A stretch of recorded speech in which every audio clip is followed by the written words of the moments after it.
Oke, udah belum? Yuk, Udah, San? dah. Jadi gini, bilangin nanti kalau udah nge-record ya. Ini Yuk. tugas gitu. 1, 2, 3. Oke, Assalamualaikum warahmatullahi wabarakatuh. Waalaikumsalam warahmatullahi wabarakatuh. Waalaikumsalam warahmatullahi wabarakatuh. Pada kesempatan ini, kami akan membahas bab 9 dengan judul Social Networking. Topik ini sangat relevan bagi kehidupan kita saat ini, karena jejaring sosial bukan hanya sarana komunikasi, tapi juga platform ekonomi, branding, edukasi, hingga aktivitas politik. Sebelum saya melanjutkan materi pada bab 9 Social Networking, mata kuliah Etika Profesi, izinkan saya memperkenalkan nama saya Johannes Sutapia dengan NPM 2478246 dan teman-teman saya. Saya Ihsan Abdillah dengan NPM 2478244. Saya Fadila Nur Hasanah NPM 247824042. Saya Nur Baiti dengan NPM 58. Oke, lanjut. Jadi perkembangan social networking itu telah membawa transformasi besar dalam cara kita bersosialisasi dan juga berinteraksi, baik sebagai individu maupun sebagai masyarakat digital.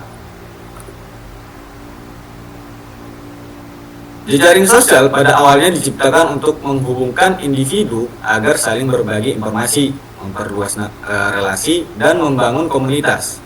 Namun seiring berkembangnya teknologi dan internet, fungsi ini berkembang jauh melampaui sekedar komunikasi. Saat ini, social networking menjadi bagian tidak terpisahkan dari kehidupan profesional, bisnis, pendidikan, hiburan, bahkan pemerintahan. Ini ada definisi social networking. Jadi secara umum, social networking adalah platform digital yang memungkinkan pengguna berinteraksi, berbagi konten, dan membangun hubungan sosial. Media ini memfasilitasi komunikasi secara real time, distribusi informasi yang masif, dan menciptakan ruang untuk membentuk identitas digital.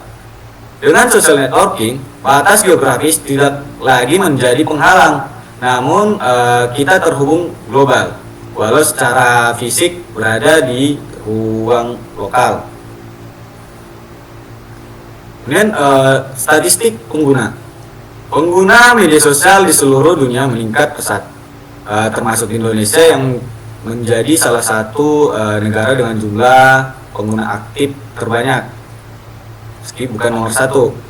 Dominasi smartphone mempercepat adopsi jejaring sosial. Hal ini menunjukkan bahwa social networking bukan lagi pilihan, tetapi menjadi kebutuhan, baik untuk individu maupun organisasi.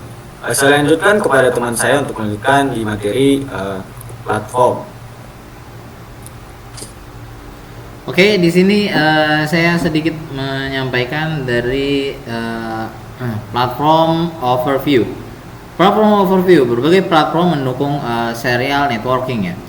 Seperti media sosial, terus forum online, aplikasi pesan instan, dan platform profesional. Nah, setiap platform itu biasanya memiliki karakteristik dan tujuannya yang berbeda-beda.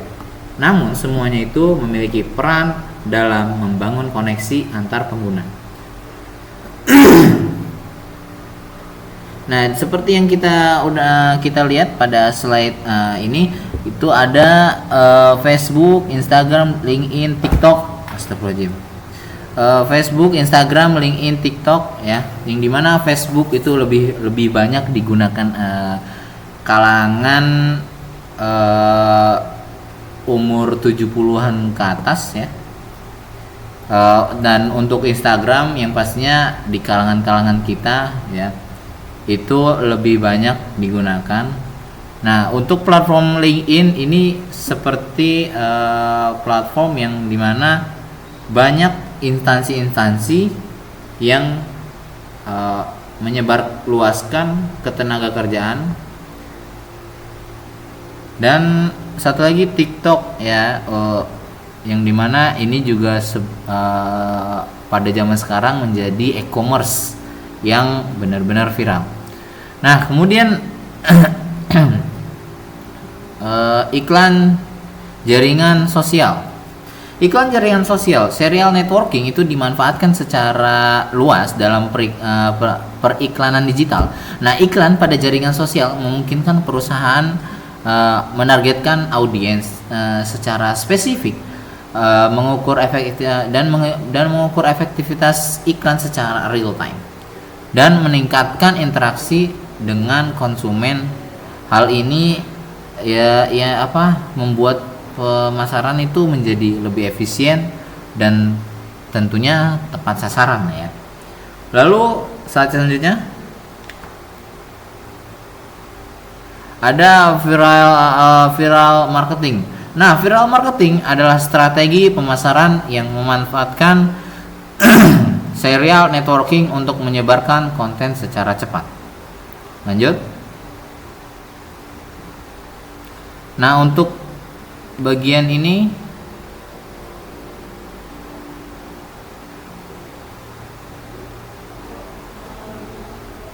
sebentar,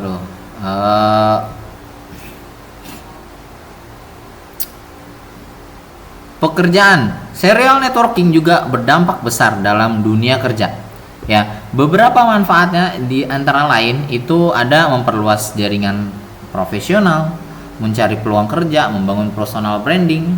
Nah, platform-platform profesional menjadi sarana penting bagi pencari kerja perusahaan. Lalu ada slide selanjutnya.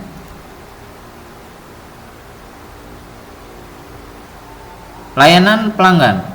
Dalam layanan pelanggan, serial networking memungkinkan komunikasi dua arah antara perusahaan dan konsumen. Perusahaan dapat menanggapi keluhan dengan cepat, memberikan informasi terbaru, meningkatkan kepuasan pelanggan. Lalu interaksi ini menciptakan hubungan yang baik gitu ya, antara perusahaan dan pelanggan. Lalu social shopping. Social shopping. Selanjutnya.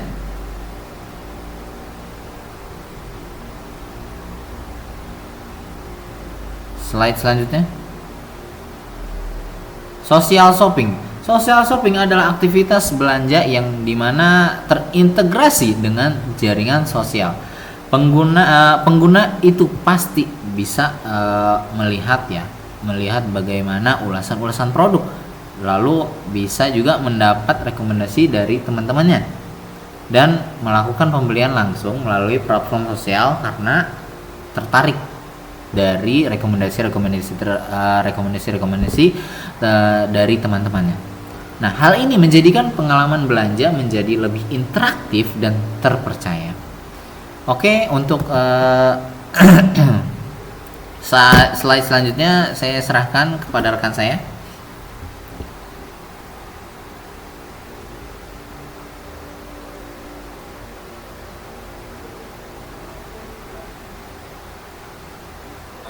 Dipersilahkan untuk bagian isu etika pada Nurul.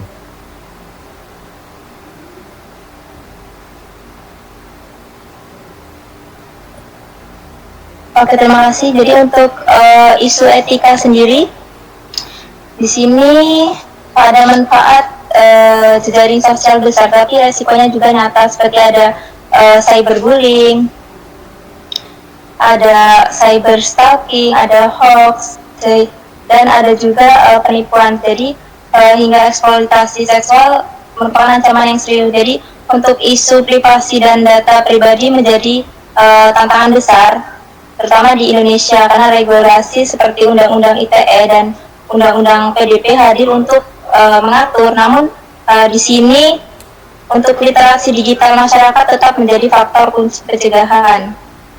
Oke, next.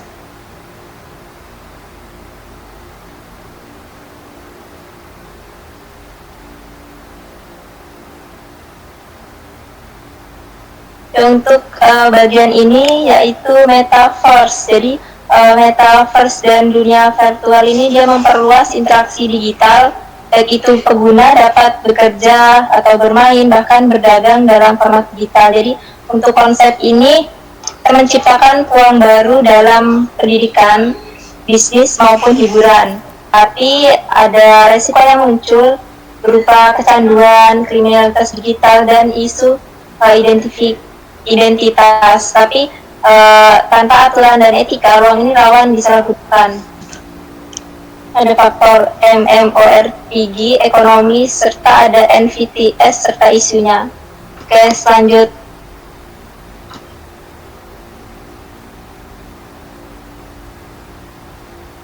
Untuk ringkasan akan dilanjutkan kepada Fadila Nur Hasanah. Jadi, nah di sini ada ringkasan. Jika kita merangkum keseluruhan pembahasan di bab 9 ini, hal utama yang perlu dipahami adalah bahwa social networking bukan sekedar alat komunikasi atau hiburan, tetapi sudah berubah menjadi infrastruktur sosial yang menghubungkan individu, organisasi, dan bahkan pemerintahan. Jejaring sosial memengaruhi bagaimana kita membangun identitas, menyampaikan pendapat, mencari informasi, melakukan transaksi, dan membentuk opini publik. Nah, platform seperti Facebook dan Instagram itu menciptakan ruang sosial virtual. LinkedIn membuat peluang karir, sementara TikTok dan YouTube membentuk budaya populer dan tren konsumsi massal. Nah, kalau dari sisi ekonomi, jejaring sosial mempercepat pemasaran, memperluas jaringan pelanggan, mengubah model bisnis, dan membuka peluang baru melalui influencer, marketing, dan sosial e-commerce. Nah, namun di saat yang sama, teknologi ini meninggalkan jejak etika. Misalnya, pelanggaran privasi ketika data pengguna disalahgunakan, atau penciptaan tekanan sosial ketika budaya konsumtif dan kompetitif tumbuh karena algoritma dan konten viral. Next.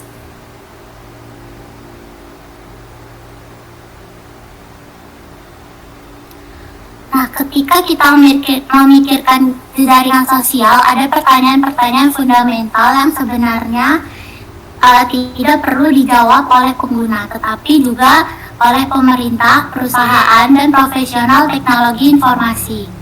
Nah, pertanyaan pertama itu apakah jejaring sosial benar-benar memperkuat hubungan antar manusia atau justru malah menciptakan relasi yang dangkal, di mana interaksi lebih bersifat estetis dan performatif daripada emosional.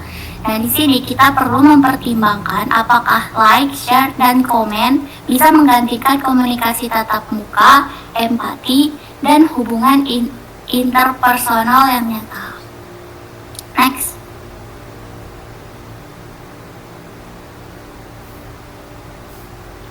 Oke, sebagai penutup, kita bisa menyimpulkan bahwa social networking adalah fenomena yang membentuk ulang struktur sosial modern. Ia telah mengubah cara kita belajar, berkomunikasi, belajar, belanja, bahkan berpolitik. Namun, kita tidak boleh memandang jejaring sosial hanya melalui kacamata manfaat. Kita harus mengakui adanya paradoks. Semakin kita terkoneksi, semakin kita rentan. Semakin banyak akses informasi, semakin besar risiko misinformasinya juga. Nah, semakin kita mudah berinteraksi, semakin tinggi potensi konflik digital. Jejaring sosial itu tidak baik atau buruk. Ia adalah alat. Nilainya ditentukan oleh cara kita menggunakannya dan bagaimana sistem di baliknya dirancang. Disinilah moralitas, etika, dan regulasi memegang peran kunci. Saya kembali kepada moderator.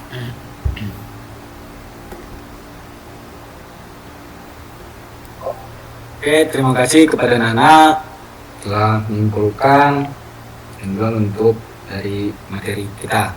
Sekarang kita masuk teman-teman ke bagian diskusi ya. Diskusi yang dimana kita telah ada pertanyaan. Jadi untuk teman-teman yang mungkin punya pendapat nanti bisa langsung menyaut, memberikan pendapatnya masing-masing. Oke, untuk pertanyaan pertama nih dari saya sendiri, tadi seputar dari materi kita itu, apakah media sosial itu lebih banyak memberikan dampak positif atau negatif terhadap hubungan sosial di masyarakat modern? Seperti itu untuk pertanyaannya. Izin menjawab Jadi, ya. bagaimana menurut teman-teman? Oke, silakan Nana. Menurut saya media sosial itu memberikan dampak positif berupa kemudahan berkomunikasi, memperluas jaringan sosial, dan memungkinkan kolaborasi lintas wilayah. Namun dampak negatifnya seperti koneksi temu, cyberbullying, misinformasi, dan perilaku adiktif juga signifikan. Secara keseluruhan, dampaknya bergantung pada literasi digital masyarakat. Jika digunakan secara bijak dengan etika yang kuat, manfaatnya itu lebih dominan. Nah, tetapi tanpa kontrol dan kesadaran, dampak negatif dapat mendominasi dan merusak pola interaksi sosial. Terima kasih kepada Nana telah memberikan pendapatnya terkait positif atau negatif terhadap hubungan sosial masyarakat modern. Mungkin teman-teman yang memiliki pertanyaan boleh silakan.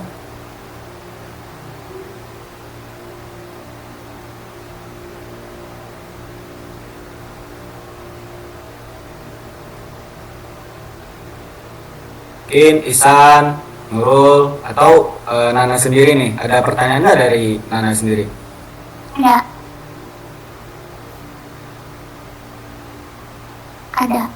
Ada. Oh, silakan. Pertanyaannya itu bagaimana pengaruh influencer dan viral marketing terhadap pola konsumsi masyarakat?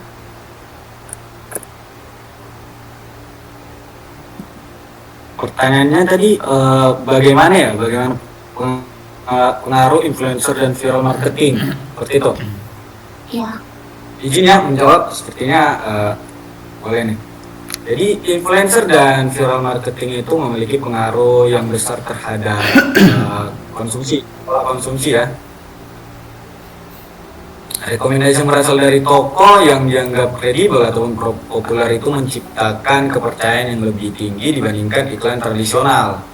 Bisa kita lihat di kehidupan kita sehari-hari seperti itu dalam iklan branding. Namun fenomena ini memicu konsumtif dan keputusan pembelian yang impulsif. Transparansi dan etika promosi itu menjadi isu, terutama pada iklan terselubung yang tidak diberi label. Oleh karena itu, edukasi konsumen dan juga regulasi transparansi iklan diperlukan untuk menjaga yang namanya keseimbangan. Mungkin hanya itu pendapat saya terkait pengaruh influencer terhadap masyarakat. Oke, saya sedikit ingin memberikan pertanyaan gitu ya. Ini Silakan. bagaimana perusahaan dapat dimanfaatkan media sosial secara etis dalam proses rekrutmen tanpa melanggar privasi kandidatnya? Boleh yang lain menyampaikan pendapat dari pertanyaan yang saya berikan ini?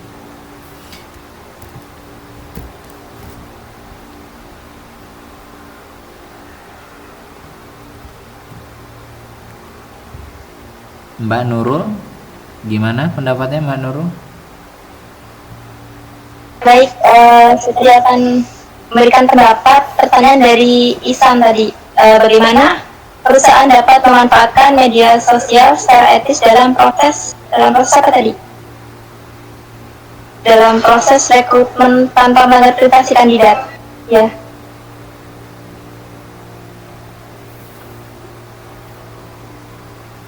Oke, jadi perusahaan ini dia dapat memanfaatkan si media sosial untuk dia memperoleh informasi profesional. Jadi seperti misalnya portofolio dan pengalaman kerja di LinkedIn. Namun ada beberapa yang perlu ingat seperti batas privasi yang harus dihormatin. Ketika si rekrutmen mensyaratkan akan tidak menilaikan kandidat dari opini pribadi atau kehidupan pribadinya. Setelahnya menetapkan yang namanya SOP screening yang transparan serta membatasi akses pada informasi relevan si pekerja ini. Kemudian bisa mematuhi hukum privasi seperti undang-undang PDP. Mungkin itu saja.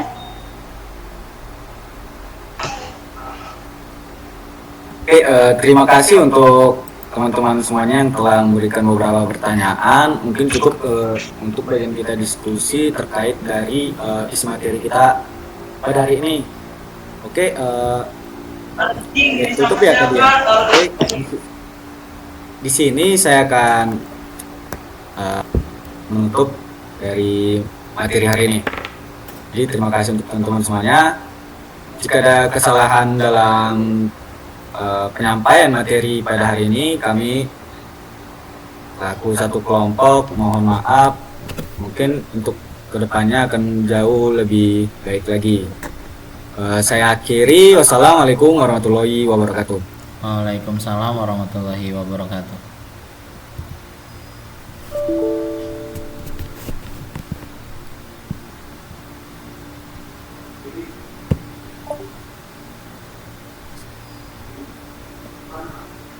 Udah San?